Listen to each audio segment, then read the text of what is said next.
God's morning mga kapatid. Ngayon po ay araw ng Lunes, August 18. At ngayon po sa araw na ito ay tutungo po tayo sa ating talakayan mula po sa Psalm 84 verse 5. At tayo po ay dadako sa talatang ito at tayo po ay pamagatan po natin itong Blessed Assurance, Finding Strength in God. Pero bago yun, ay tayo ay batiin muna natin ng happy birthday ang mga kapatid natin. Siyempre, unahin ko na yung aking inaanak, si Diana Biray. Ay inaanak po na maganda. Si Butchay, ilan taon na ba si Butchay? 2 years old, Yan, aming baby Diane, siyempre, birthday din ni Judge, pati si Judge, Sarah, Sarah, asawa po ni Attorney Mendoza. Happy birthday po, Judge. At kay Piskal Madel. Ano apelyido ni Piskal Madel? Panjalan Pineda. Yan. Kay Piskal Madel, happy birthday po. Yan.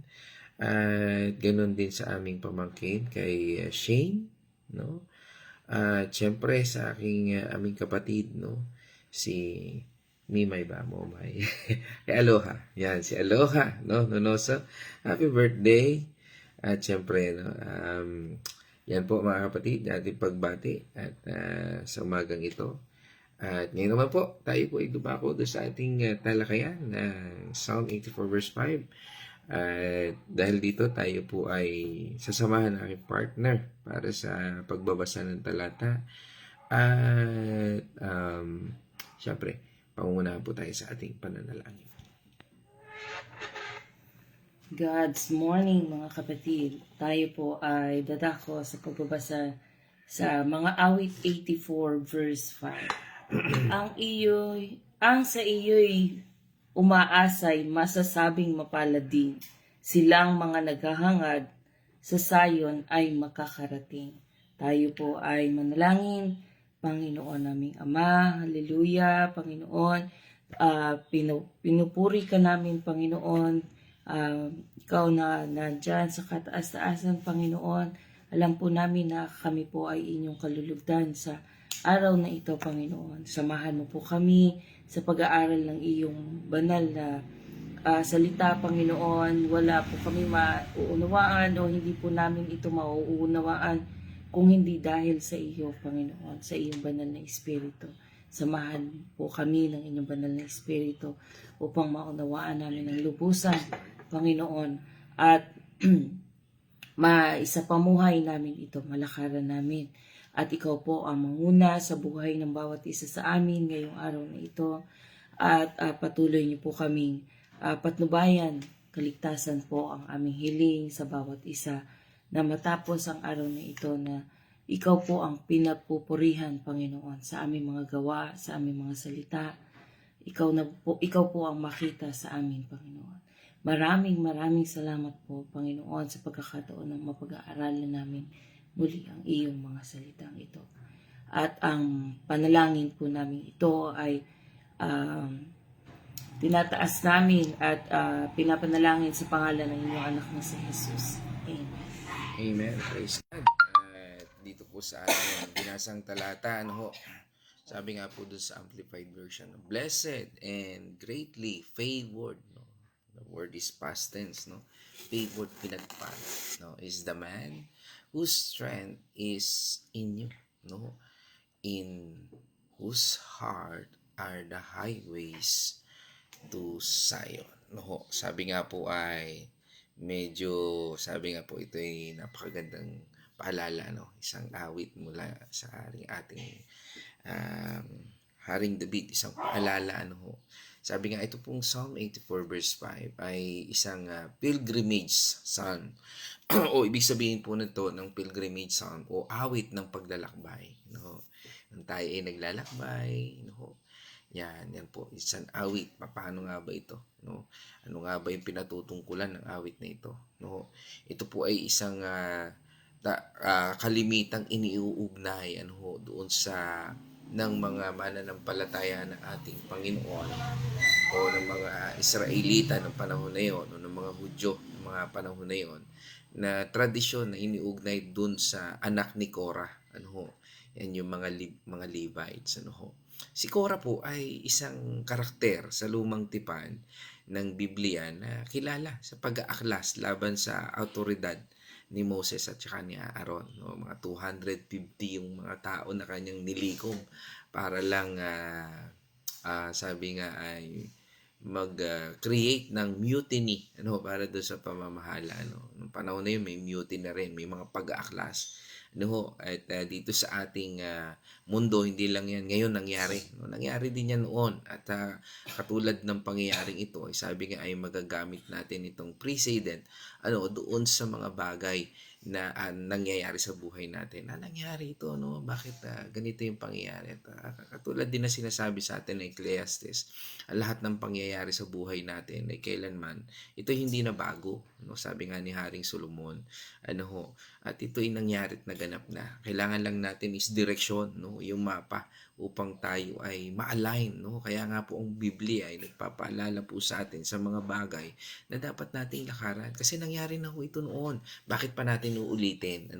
Kasi nga ho, nandyan yung marami po sa atin na nagkakaroon ng mga misinterpretation sa mga bagay na dapat nating pagtuunan ay kung paano ang direksyon ay binibigay sa atin ng Panginoon. Sabi nga po, si Korah ay naging bahagi rin po noon, na dahil sa inakala niya na pwede niyang gawin ang bagay na yun, sabi na pahamak siya, pero dahil ang pangako ng Panginoon Diyos ay binigay sa lipi ni Levi, kasi nga po si Korah ay anak ni Isar na mula sa lipi ni Levi, anak po siya ni Levi, na o yung mga tinasabi po nating mga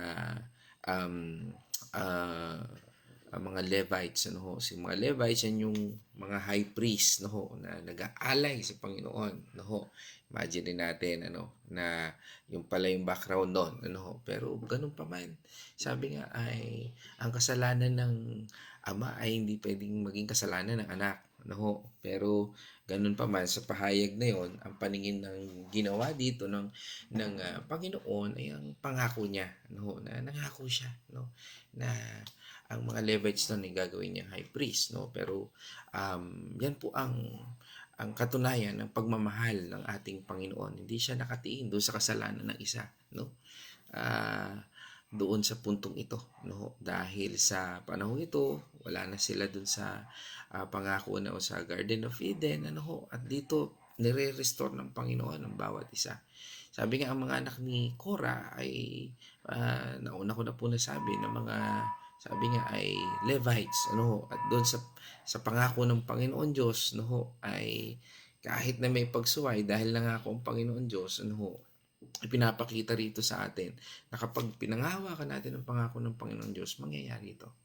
Kaya nga po patuloy silang naglingkod sa templo at ang kanilang sabi nga ay sabi nga at ngayon ito ay nagdadagdag upang maunawaan natin na ano yung biyaya ng Diyos, na doon ipinakita na rin ang biyaya ng Panginoon Diyos sa buhay noon at sa kasalukuyang panahon, Sa mundo natin ngayon na puno ng stress, takot, kawalan ng katiyakan, ang talatang ito po na ating binasa ay nagbibigay sa atin ng malinaw na mensahe. Ano po yon? Ang tunay na pagpapala at lakas ay nasa Diyos lamang. Si Haring David o ang manunulat ng awit o ng psalm ay naglalarawan dito ng isang, sabi nga, ito yung taong pinagpala at labis na pinaburan, hindi dahil sa pera o tagumpay, kundi dahil sa kanyang lakas at nakasalalay sa ating Panginoon Diyos. Sabi nga, at ang kanyang puso ay puno ng paghahangad na makapiling ang Panginoon sa mga daan patungo sa Zion. Si Haring David mismo, doon siya nakatingin sa pangakong yun. Sabi nga, kung maaari niyang tingnan yung pag-aklas ni Korah, di ba? Pero hindi, doon siya tumingin sa pangako ng Panginoon Diyos na bagamat ginawa niyang reference yung itong mga anak ni Korah, no? At kung titingnan at tiling mo na, di ba si Korah nagkamali, no? Pero hindi.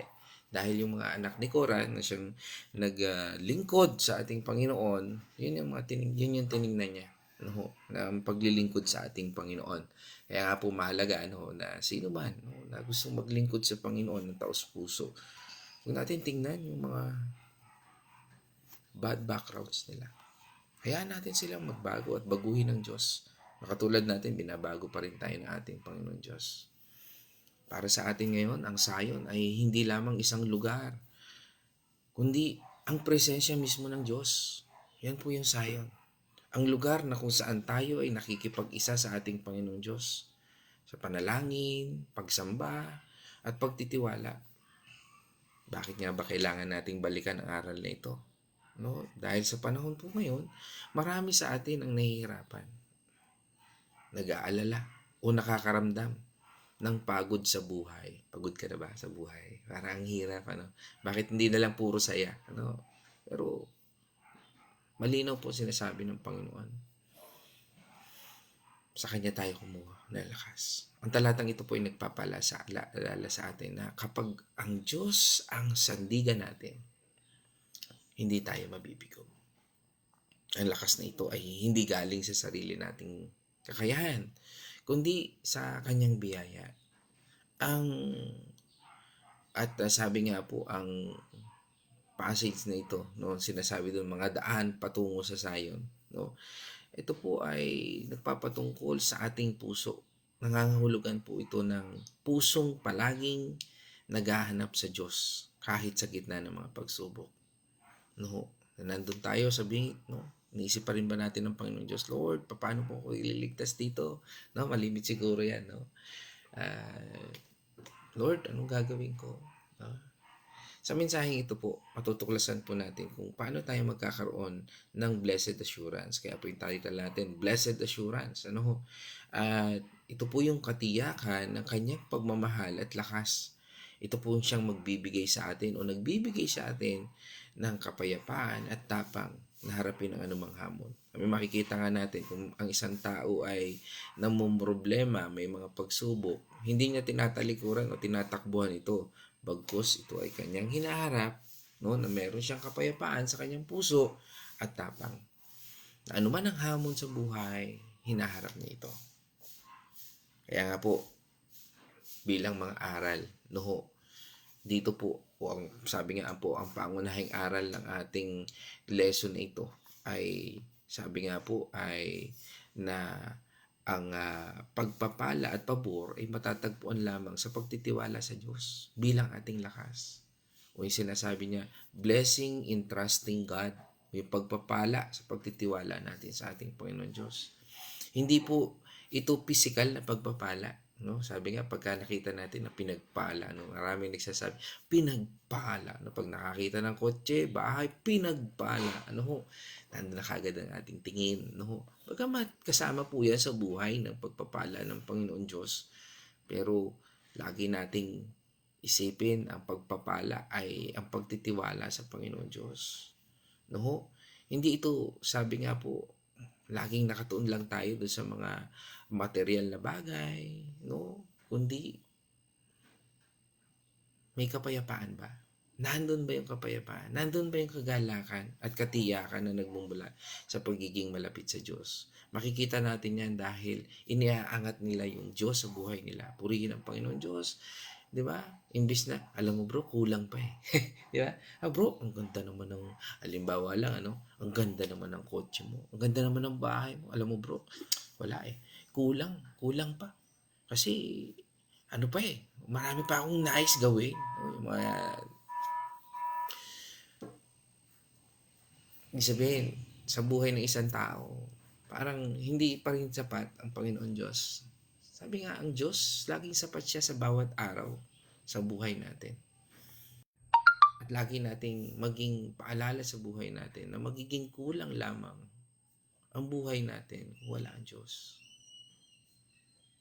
Kung nakatuon tayo sa material na bagay, kailanman hindi yan mapupuno. Pero pag nagtuon tayo sa Panginoon Diyos, pupunuin niya tayo niyan. Kapayapaan, kagalakan, at katiyakan. Dapat tayong umasa sa Diyos para sa ating lakas, hindi sa ating sariling kakayahan. Sabi nga, strength comes from God. Lakas na galing sa Diyos.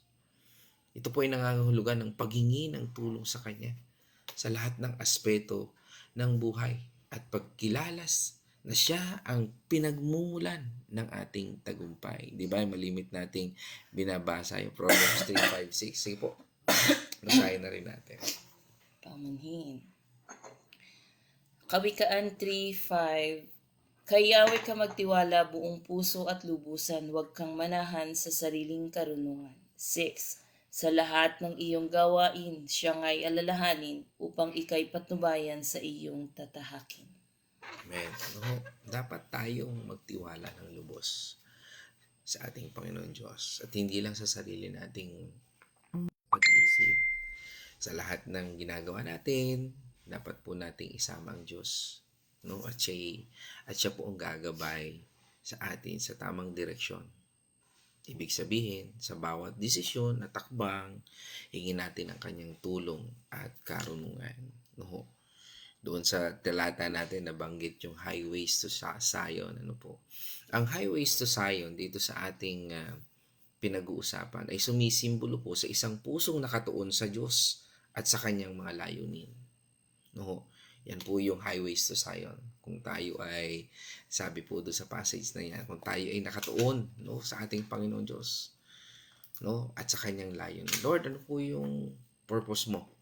Ano po yung ninanais mong gawin?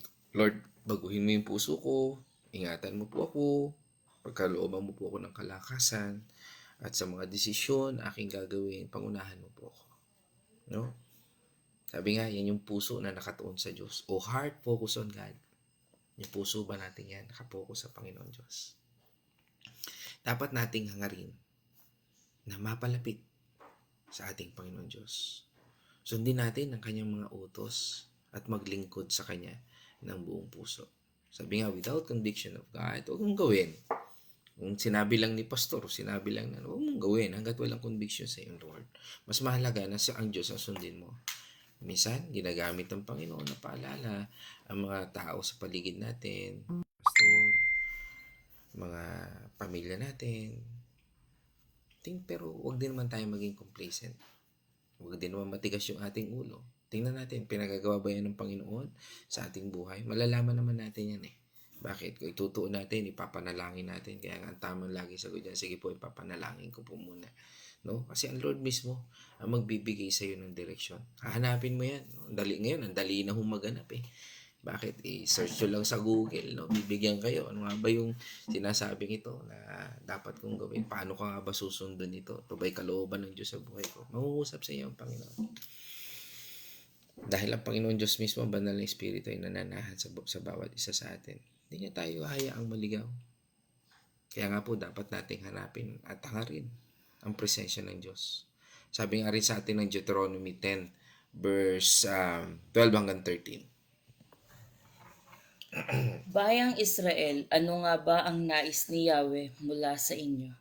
Ang gusto lang naman niya'y igalang ninyo siya, sundin ang kanyang mga utos, ibigin siya, paglingkuran ng buong puso at kaluluwa.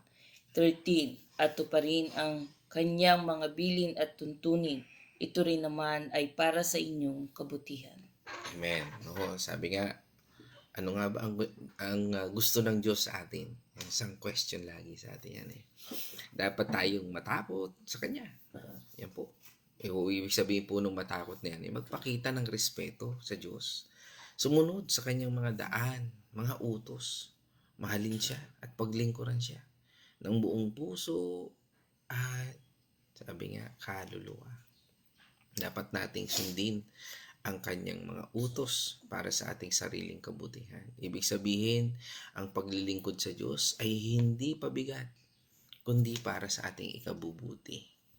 No? Mahirap yung word, di ba na rin? Ang hirap namang sundin ang gusto ng Panginoon. Parang wala na akong kasiyahan. Bakit nawala ang kasiyahan? So, sumunod ka lang sa Panginoon, nawala na yung kasiyahan mo. Hindi ba ibig sabihin nun, nawala yung kasalanan? Di ba? Minsan parang ayaw nating alisin yung kasalanan. Pero pag nagkaroon tayo ng sakit, nagkaroon tayo ng problema, ang sisisahin natin ng Diyos, Lord, bakit mo ibinigay sa akin to? Tama ba? Tandaan natin, pag binabago tayo ng Panginoon Diyos, ibig sabihin niya, tinatama niya rin. Ang buhay natin, isipan natin, lahat tinatama niya. Kaya kung may mga pangyayari sa buhay natin na hindi maganda, huwag natin sisihin ng Diyos. Kundi hingin natin ang kalakasan sa ating Panginoon Diyos. Lalo lang tayo manghihina kung isisisi natin sa Panginoon Diyos. Sabi nga, sa buhay natin bilang isang Kristiyano, pagkalaban natin ang sarili natin, kakampi natin ng Diyos. Pagkalaban natin yung mga kasalanan natin, kakampi natin ng Diyos. Pero pag kinalaban mo ang Diyos, wala ka nang kakampi. Lahat yan, mawasakin ka. Kaya huwag mong lalabanan ng Diyos. Dito po sa ating talatang ito ay nagbibigay sa atin ng katiyakan na ang Diyos ay nagpapaalala o nagpapala, no? Ano pa ba? Nagbibigay ng probisyon, no? Grasya, no? Nagbibigay ng lakas sa mga nagtitiwala sa Kanya. No? Kaya nga po, there is, dito sa title na, assurance in faith. Katiyakan sa pananampalataya. Na pag ikaw ay nanampalataya sa Panginoon, tiyak na mayroon kang kasagutan. Mayroon kang pagpapala. Sabi nga, di ba? What stands for faith? Forward all issues to heaven. No. Yan po. Ito ay nagpapalakas ng ating pananampalataya at nagbibigay ng pag-asa sa gitna ng mga pagsubok. Yan po yan. Tuunan po natin yung mga mga misunderstanding, no, sa talatang ito, no. Let's focus, tingnan lang din po natin, pakapyawan natin. Dito po ang misunderstanding kalimitan sa talatang ito ay yung sabi nga blessing as a material things only, no, yung mga pagpapala bilang material na bagay, na sabi nga pag ikaw ay nasa iyo lahat ng bagay ay pinagpala ka. Parang yun yung basihan ng pagpapala. Kung bakit natin gustong tuunan ng pansin ay hindi po dapat yun. Huwag nating kailanman maging basihan ng paggalang natin sa isang tao ay ang mga material things sa buhay nila o sa buhay natin. Maring isipin ng ilan na pagpapala ay limitado lamang sa material na bagay tulad ng pera, magandang buhay, o sabihin na natin career. Dapat nating tandaan na ang tunay na pagpapala ay kinabibilangan ng espiritual na bagay. Tulad ng kapayapaan, kagalakan at relasyon sa Diyos. Imagine ninyo, yung mga taong merong nito, kapayapaan, kagalakan at relasyon sa Panginoon Diyos, kahit nakatira yan sa barong-barong, pinupuri nila ang Diyos. Masaya, walang problema. Kaya di ba, yung iba, parang masarap pa nung kami nakatira sa barong-barong, wala kaming kaaway, wala kaming tinatakasan, no? Pero noong sabi nga ay nandito na, parang lahat kaaway na, no? And that's analogy na makikita natin doon. Ano pa? Yung pagtitiwala sa sariling lakas o yung sinasabing relying your own strength. Kaya ko yan. Alam ko na yan. Yan yung mga yan. When you rely, no, that's misunderstanding, no, na pag tayo bilang mga Kristiyano ay sabi nga ay maaring umasa sa kanilang sariling kakayahan at kalakasan sa halip na magtiwala sa Panginoon Diyos. Kaya nga po, maraming mga Kristiyano na pagka umunlad na guminhawa ang kanyang buhay, nawawala na siya sa sirkulasyon. Kasi nga ang focus lang niya, material things. At nawawala na yung Diyos sa buhay niya. Na parang napalitan na wala na yung true Christ. No? I can do all things through Christ who strengthens me. No? Philippians 4:13. Kundi napalitan na I can do all things through me. Sakit nun. Bakit? Makikita mo yung isang tao, mas abala na siya sa kanyang mundo kaysa sa ilagay niya ang Panginoong Jesucristo sa mundo niya. I'm not saying na alisin mo yung mundo na pinagkatiwala sa ng Panginoon. Ilagay mo yung Diyos sa ginagawa mo. Magiging tama ka. Patundumbayan ka ng Panginoon Diyos eh. Diba? Siguro basahin natin to sa English kasi paborito ko ito eh. No, paborito ko itong i-quote pero hindi para naman para paborito kong paalala, to remind to myself, no? Maganda po ito sa amplified version, sa King James version. Matthew 16 verse 26. Isang hiling ko lang. Matthew 16, Verse 26. 26. For this... 27 yan. Ay, mali. Yan, okay.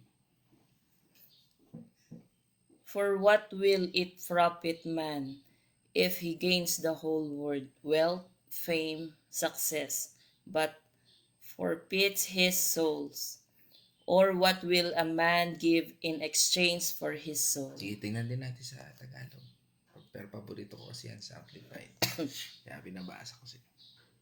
Sapagkat ano ba ang mapapala ng isang tao makamtan man niya ang buong daigdig, ngunit mapapahamak naman ang kanyang sarili? Ano ba ang maibabayad ng isang tao para mabawi niya ang kanyang buhay? Amen. Sabi nga, pag namatay na tayo, wala na. That's the last chance. Marami kang na-achieve dito sa mundo. Pero sa impyerno naman ang punta mo. Anong kabuluhan nito? Ang kaluluwa ay mas mahalaga sa lahat ng bagay dito sa mundong ito. Kaya dapat mas pahalagahan natin ang ating spiritual na buhay kaysa sa mga material na bagay. Again, hindi mo dapat alisin yung nangyayari sa buhay, kundi ilagay mo yung Diyos sa nangyayari sa buhay mo. Kung may mali dyan, itatama ka ng Diyos. Kung may kulang dyan, pupunuin niya ng Diyos. Kaya nga sa ginagawa mo, ilagay mo yung Diyos. Sa negosyo mo, trabaho mo, pag-aaral mo, ilagay mo yung Diyos. Put God first. PGF. PGF, put God first.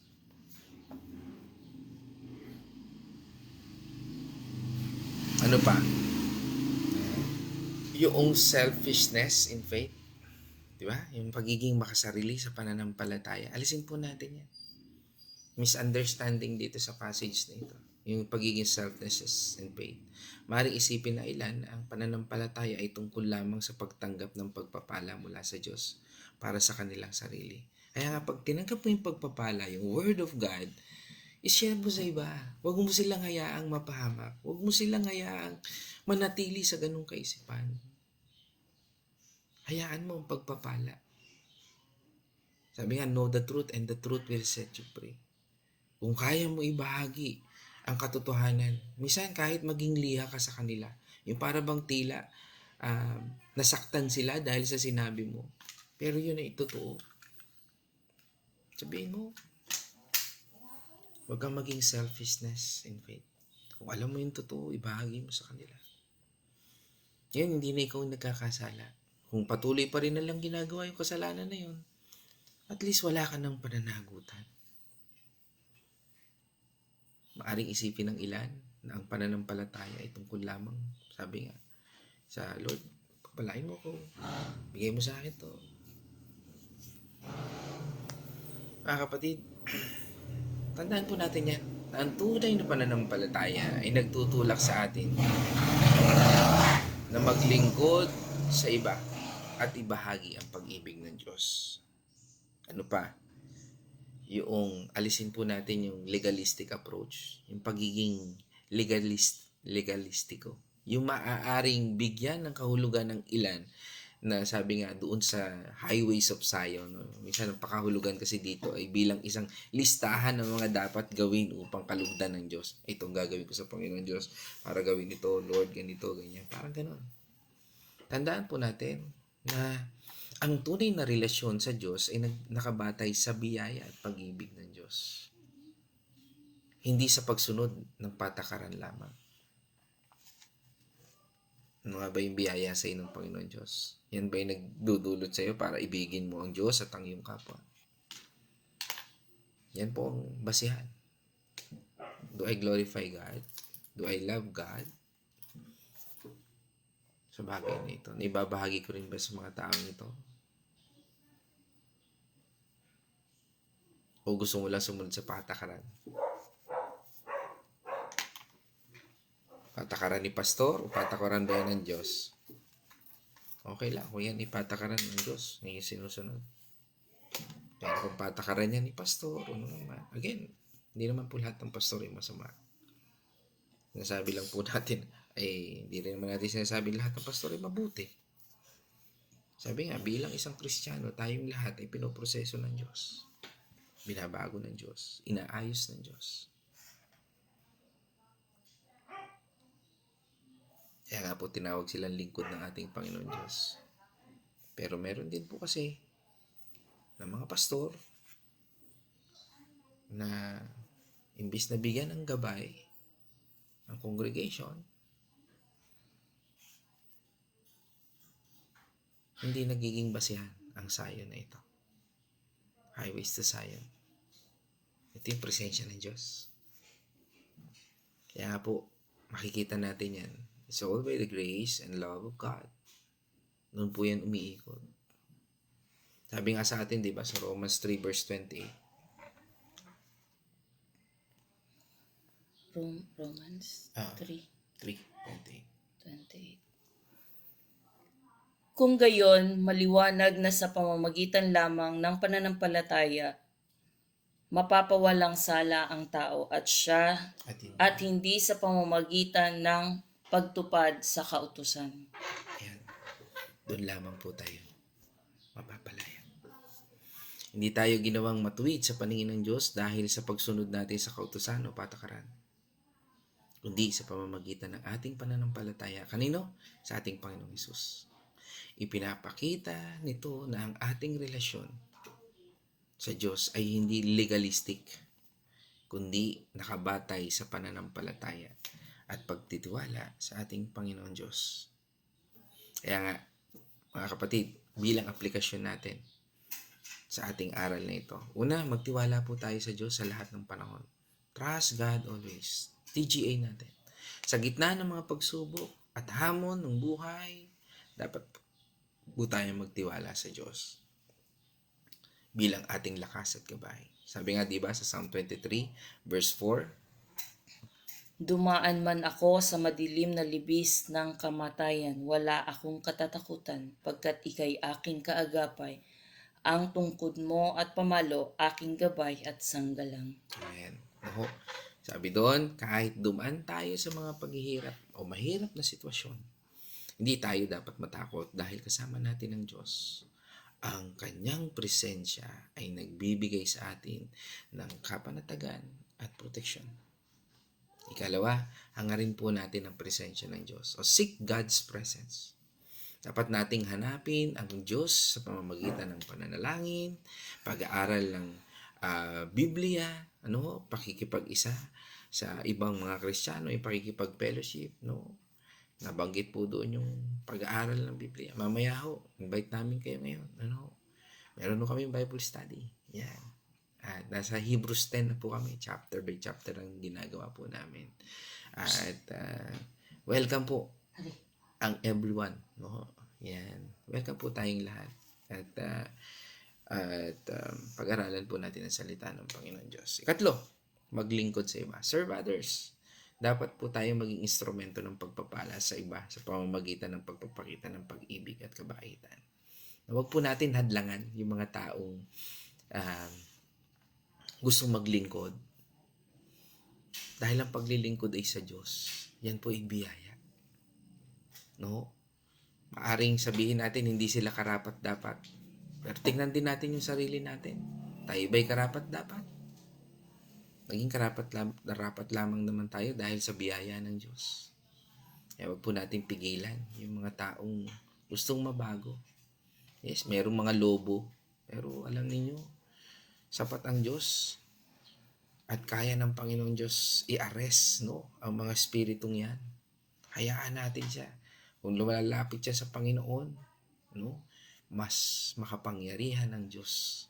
No, sabi nga, kung yan, mga tao yan ay lobo, mga kambing, no, ibig sabihin po, mga pasaway, o ang hangarin lang ay wasakin yung gawain ng Panginoon, no, o kaya nga po, hayaan natin yung mga tao gusto maglingkod sa Panginoon. No? Sabi nga, it gives harmony. No? Kaganapan. Babaguhin sila ng Panginoon. No? At sabi nga, dapat tayo. Sabi nga ng ating Panginoon sa Kristo, di ba? Simula po doon sa John 15, verse 12. Ito ang aking utos, magmahalan kayo gaya ng pagmamahal ko sa inyo. Amen. No? Intusan tayo ng ating Panginoong Hesus na magmahalan gaya ng pagmamahal niya sa atin.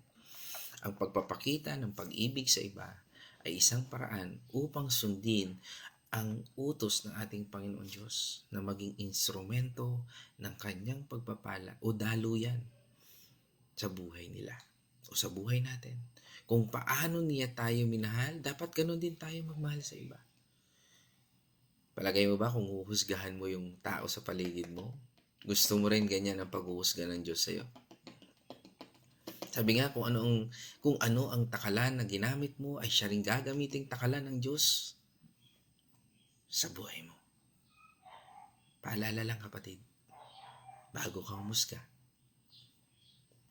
isipin mo muna na ikaw at ang lahat ng tao sa mundong ito ay ninais ng Panginoon na iligtas. At kung tinanggap niya ang Panginoong Jesucristo bilang kanyang Panginoon tagapagligtas, there's no verdict at all. Dahil pinasanayan ng Panginoon. Ikaapat, maging mapagpakumbaba. Be humble.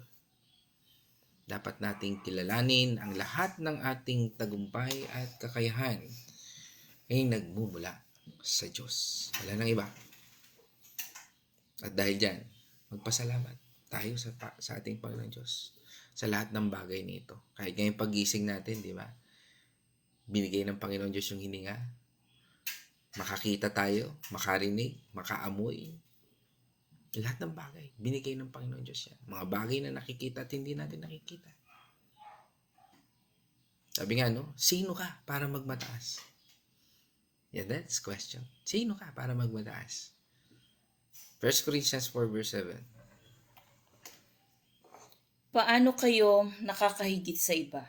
Hindi ba't lahat ng nasa inyo ibinigay lamang sa inyo ng Diyos? Kung ganon, bakit ninyo ipagyayabang iyon na parang hindi kaloob sa inyo? Amen. Question, sino ka para magmataas? Ano ba ang meron ka na hindi mo naman natanggap? Kung lahat ng meron ka ay galing sa Diyos, bakit ka nagmamayabang na parang hindi mo yun tinanggap? Dapat nating tandaan ang lahat ng ating kakayahan at tagumpay ay galing sa Diyos. Kaya walang dahilan para magyabang. Mga kapatid, sa ating pagtatapos, sa ating paglalakbay sa ating buhay, hindi natin maiiwasan ng mga pagsubok at hamon. Ngunit sa pamamagitan ng talatang ito, blessed assurance na nagmumula sa ating Panginoon Diyos, makatatanggap tayo ng lakas na hindi natitinag, matibay. No? Sabi nga po doon sa binasang talata, mapalad ang mga taong ang lakas ay nasa Panginoon Diyos. Nasa kanilang puso ay may, sabi nga, lansangan patungo sa Zion. No? Ang tunay na kaligayahan at kapanatagan ay matatagpuan lamang sa Diyos. Ang ating kanlungan at lakas sa panahon ng pangangailangan. Kaya mga kapatid, patuloy nating hanapin ang Diyos sa lahat ng ating ginagawa. Sa pamamagitan ng pananalangin, pagbabasa ng kanyang salita at pakikipag-isa sa ating mga kapatid sa pananampalataya, palalimin natin ang ating relasyon sa ating Panginoon Diyos. Sa bawat araw, piliin nating magtiwala sa kanyang walang hanggang pag-ibig at pangako. sa Kanya, sa ating Panginoon Diyos, tayo po ay may katiyakan ng kaligtasan at lakas na hindi mabibigo. Mga kapatid, sa ating pagtatapos, dalhin natin ang katiyakang ito sa ating mga puso. Maging ilaw tayo sa mundong ito na nagpapakita ng pag-ibig at kabutihan ng Diyos sa lahat ng ating nakakasama. At sa bawat takbang, tandaan po natin na ang Diyos na nagbigay sa atin ng blessed assurance. Amen? Purihin natin Panginoon Diyos. Yan naman po, ay ibibigay ko naman po ang yugtong ito para sa reflection ng aking partner. God's morning muli mga kapatid. Tayo po ay ito pong napag-aralan natin na ito ay ano nga ba yung Zion? Ito po ay yung lugar. Ito ay Jerusalem. Ito po ay bilang sentro ng pagsamba at tahanan ng Diyos. Pamanhin. Bayan ng Diyos, ito po ay sumasagisag sa mga taong nananampalataya at sumisunod sa Diyos. Tahanan ng Diyos, isang lugar ng kapayapaan, seguridad at presensya ng Diyos. Ito po ang aking reflection sa bawat hamon na kinakaharap natin, mga problema sa trabaho, pag-aaral, sa pamilya, relasyon o kalusugan. Ang ating tunay na lakas ay nagmumula sa Diyos.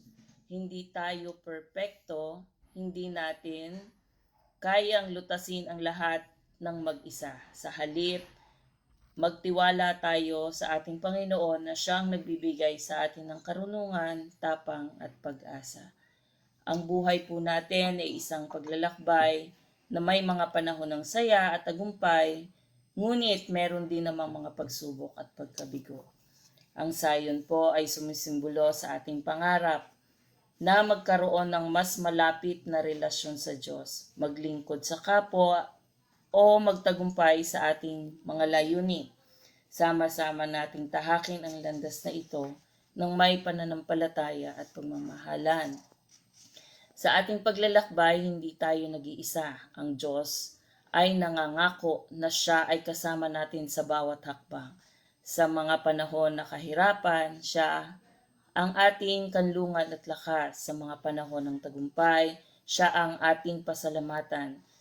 Ang kanyang pagpapala ay hindi lamang sa material, kundi pati na rin sa kapayapaan, kagalakan at pag-ibig na nagmumula sa ating Panginoon.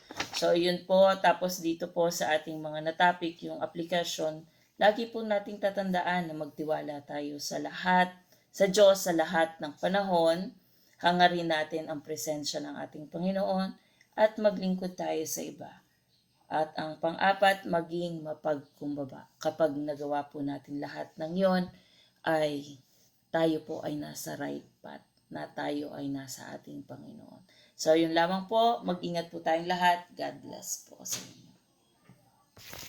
Okay. Praise God. At isang mapagpalang umaga ulit. At ngayon ay tayo po ay dumako sa ating mga partners online. At yan, dito po sa aking comment section, ang karonahan nandito ay mula po sa Bayan ng Liliw, Bayan ng Magigiliw, mula po sa angkan ng Arocena. Yan, kasama po natin si Nay Edna. Yan, mga regular natin, yung mga daily natin na kasama dito sa ating daily devotion, dito sa ating God's Morning. At syempre kasama rin natin mula sa Bulaking Chao, dyan sa church namin dyan. Kasama po natin si Nanay Gori, yan, ating kapatid. At syempre, kasama rin natin mula sa lugar ng Pila, si Sister Tatel, no? Yan, batiin natin ang buong pamilya rin, ang bawat isa. Yan. At syempre, kasama rin muli natin si Ate Cindy mula sa Pampanga. Yan. At ang aking pinsan, no, ang maganda kong pinsan diyan sa Alamada, at ang buo naming angkan diyan. Regards to all, yan, sa pangunguna ni Ate Lilibet Chua. Yan. Siyempre, mula naman sa lugar ng Bacolod City, kasama rin po natin mula po sa angkan ng Pios, Kasama po natin si Kuya George. Yan. At sa Bulaking Chaong ulit, kasama natin si Nay Marta Artillaga at ang buong family. Ayan. Siyempre, God's Morning. At siyempre, kasama rin po natin ang aming Chris Aquino ng Purpose Filled Life Ministry mula po sa lugar ng Dubai. Yan, kasama po natin si Maripe o Maria Bonalos. Yan, sa umagang ito, dyan sa Dubai. No? Yan. At siyempre, kasama rin po natin si Atinela Nonoso Family. At yan, sa araw na ito mula sa San Pablo City. Yan, dito sa ayan. At siyempre ang aking magandang nanay kasama natin mula Santa Rosa, Laguna. Yan, sa Corazon Mercado. Yan. At ito, prayer request, kalakasan ni Joseph, Chakinay, Gloria, Alejandrino, Jezebel, Josie, at si Sweni. Yan. Yan, prayer request po yan mula kay Nay Gloria. Mamaya pag-pray natin din. Yan. At pag-iingat kay Tip sa nalalapit niyang panganganak. Siyempre.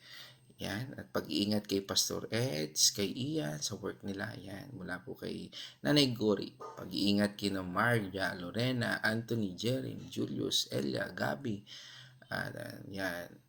Andal family, Santos family, Nonoso family, Talavera family, at Go family. Yan. Siyempre kasama rin natin ang ating Kuya Chris Artillaga. Yan, Bulaking Chaong ulit. God's Morning. Yan. At siyempre, mula naman sa San Pablo City, ang aking ate kasama rin natin. Lagi natin nakasama habang siya ay nagja-jogging. Yan, no? Kasama po natin ang mula po sa Azucena, Tanyo family, si Ate Carmeline. Yan. Ingat kayo sa pagja-jogging ni Sky. Yan, no? Kung kasama yung mga bata, si Julene at si Pau. Yan, okay. Ito, sabi ng comment ng aking nanay, thank you Lord for giving me another beautiful day, especially to all our protection. Thank you Lord for your unconditional love. Amen. Purihin ng Diyos. Yan. Prayer request naman ni Kuya Chris para kay Ayan, no? Ayan, tama. Ayan Bautista ang yan. Yan, kay prayer request din ni Ate Nela, kay Daniel Banayo Jr. No? Yan. Yan. Si Kuya Chris, prayer request kay Marie Claire Rebong. Yan. Salamat po sa Lord. Okay. Praise God po. Yan. Salamat na Gloria para sa prayer sa aking mga anak, kay Kyle at kay Casey. Yan. Happy birthday kay Aloha. Yan, nabati na rin natin kanina. Yan. Mamaya babatiin ulit natin yung mga birthday natin. Yan. Sila Butchay. Yan. Kasama natin yan. No?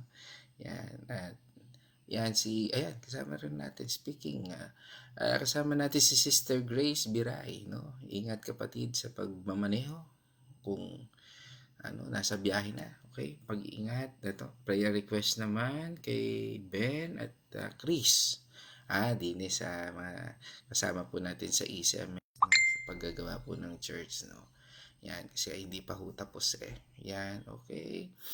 At ganun din kay, siyempre kasama rin natin si Ma'am Hazeles Mundo. Yan, ang ating manager sa St. Peter. At yan mga kapatid, sa ating pagtatapos, bago po tayo magtapos, muli, happy birthday kay Sister Momay, no, kay Sister Aloha, at sa aking inaanak, no, sa aming magandang baby, 2 years old na si Diana, no, si Butchay, no. Siyempre, happy birthday din kay Judge Serra Mendoza, kay Fiscal Madel, no, Pineda, Panjalan Pineda, yan, at kay Shane, ano, happy birthday, at siyempre yan, kay Aloha, at siyempre prayer na rin natin para kay Roan, ano po, kay sa anak ni Brother Roletta, Sister Angel, no, at ngayon, tayo po ay manalangin. O naming Diyos na makapangyarihan, kami po ay nagpapasalamat sa iyong biyaya at awa. Salamat po Panginoon sa pagkakataong ito na amin pong matunghayan ang iyong pagpapala, Lord. Sa topic na ito, Panginoon, ay ibinukas mo Panginoon sa amin ang talatang ito. Mula po sa Psalm 84 verse 5. Kami po, Panginoon, ay nagpapasalamat, Panginoon, sa aming tinalakay nito na finding strength po, in God, Lord. Assurance, blessed assurance, Lord.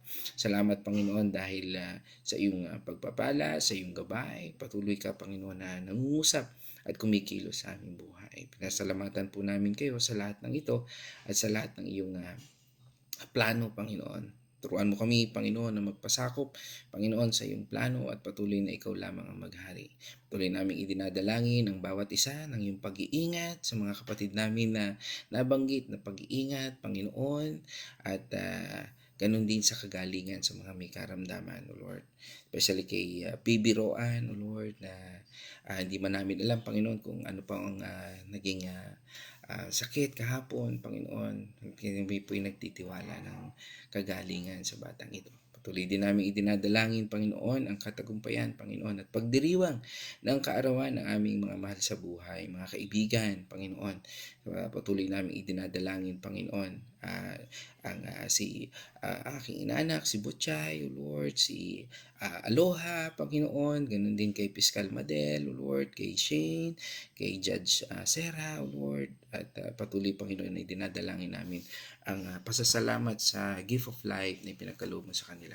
Patuloy mo po silang pagpalain at patuloy na gabayan sa lahat ng direksyon ng kanilang buhay at bigyan ng katatagan, Panginoon, sa panahon, Panginoon, na nangihina. Ikaw ang tunay na blessed assurance namin at kalakasan na aming pagkukunan, Panginoon. At sa iyo, Panginoon, kami nagiging matatag dahil sa iyong biyaya lamang, Panginoon. Hindi dahil sa aming gawa, hindi dahil sa aming mga kakayahan, kundi, Panginoon, dahil sa iyong mayamang biyaya at awa sa buhay namin. Turuan mo kami, Panginoon, na sumunod at bigyan, Panginoon, ng katuparan ang mga kalakasang ipinagkaloob mo, mga regalo, Panginoon, na ipinagkaloob mo sa bawat isa. Huwag mo kaming hayaan, Panginoon, na mag-focus lamang, Panginoon, sa mga material things na katulad, Panginoon, na aming napag-aralan. But bagkus, Panginoon, ikaw, Panginoon, ang maghari sa buhay namin, sa mga bagay na ipinagkatiwala mo sa amin, Panginoon, gawin mo kaming mabuting katiwala. Again, O God, we thank you and we praise you. And this I pray in the name of our Lord Jesus Christ. Amen. Mga kapatid, let us shout the shout of victory. Christ has died. Christ has risen. Christ will come again, and together we are for Christ. Again, God's morning, everyone.